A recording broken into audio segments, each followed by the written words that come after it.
What's up, fight fans? So it's Lara Wood today, and then later tonight we got Luis Neri versus Azat Hovhannisyan for a title eliminator. Now I got some news that I heard. I'm sure all of you know now that Gervonta Tank Davis is facing a charge and is most likely gonna go to prison right after his super fight with Ryan Garcia if it continues to happen. You know, I'm just thinking with all of this going on, you know, he's a role model. Gervonta Davis is a quiet guy, very low-key. However, unfortunately, shit happens, and he's facing a case very similar to his mentor, Floyd Mayweather.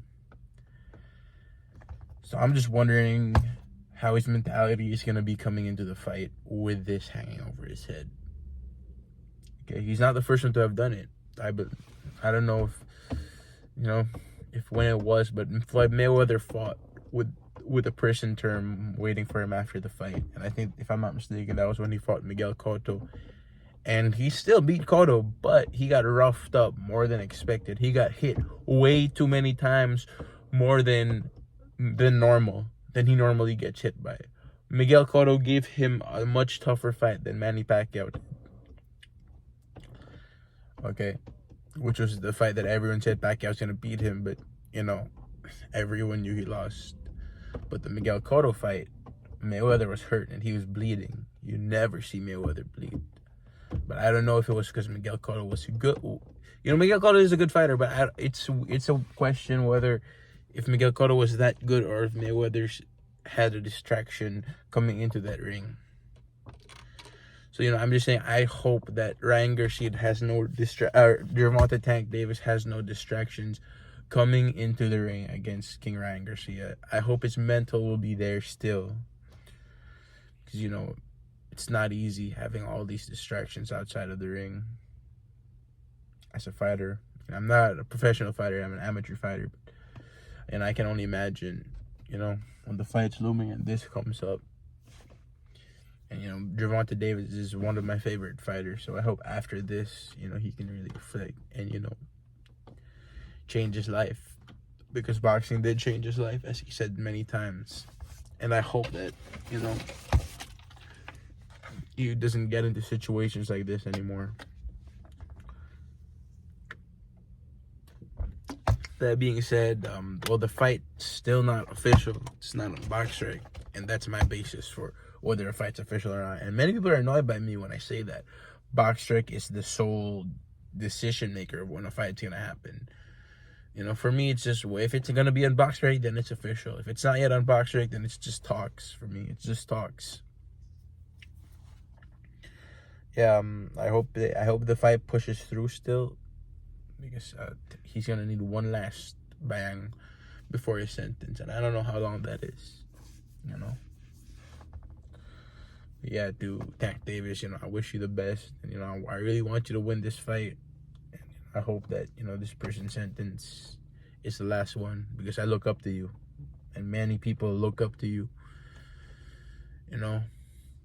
And so, in that, we got the Plant Benavides fight looming in. You know, I hope it should be a good fight.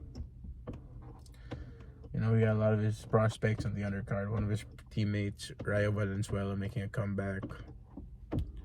You know, that will happen before the Tank Davis Ryan Garcia fight, about 3 weeks before. Too bad I won't be here to watch it live, but that would have been one hell of a fight.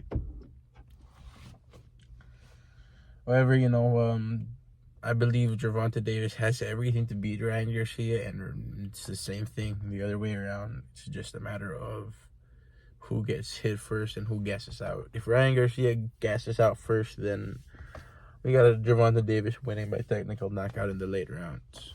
Yeah, but Gervonta Davis is not very well accustomed to the left hooks. I've seen him get hit by the left hook by Rolly Romero, and he looked like he was about to go down. You know, just so you know, that's one thing Ryan Garcia, I'm sure, is working on, and hopefully this is something Tank Davis is working on defending against. But as Barry Hunter said, he is a whole different fighter.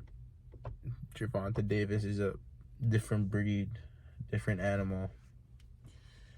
You know, he's just very scientific in that ring. He's not distracted by the crowd. He's fought in hostile environments, like when he fought against Pitbull Cruz and still managed to give it his all. And based on what I've seen with Ryan Garcia, he's a very crowd, influenced guy. The crowd's always there for him. So this is happening in Las Vegas. It's the West Coast, so it's going to be Ryan Garcia's territory. But I'm pretty sure he's going to have a lot of fans there too. But we will just see, what happens in fight night. It's a good fight. People always talked about Gervonta Davis easily demolishing Ryan Garcia. However, after seeing Ryan Garcia's last fight, man, it's going to be one hell of a fight. It's going to go down in history as the fight to talk about. But like I said in my previous video, the 136-pound catch weight is all wrong for Ryan Garcia. It's all wrong. I don't see him having the same strength he did at 140 pounds, And maybe that's why he got dropped by Luke Campbell, because he forced himself to 135 pounds. And, those weight cuts are no joke. That is what diminishes your chin, your durability in that ring. Honestly, it would have been better if this fight would happen at 140 pounds or even just a catch rate of 138. But yeah, other than that, I really hope that Tank Davis' mentality will be 100% coming into fight night, despite this court case looming over his head. He's a great guy. He's motivated a lot of people in that ring. It just sucks to see this happen to fighters. It sucks, Hit and run is no joke. But the good news about this is that he still gets to fight Ryan Garcia. The fans are going to get the superfight that they want to see.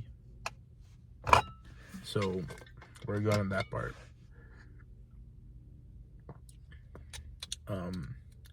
My question, though, is which the venue of the fight going to be at? And most likely, I think it's going to happen at the T-Mobile Arena,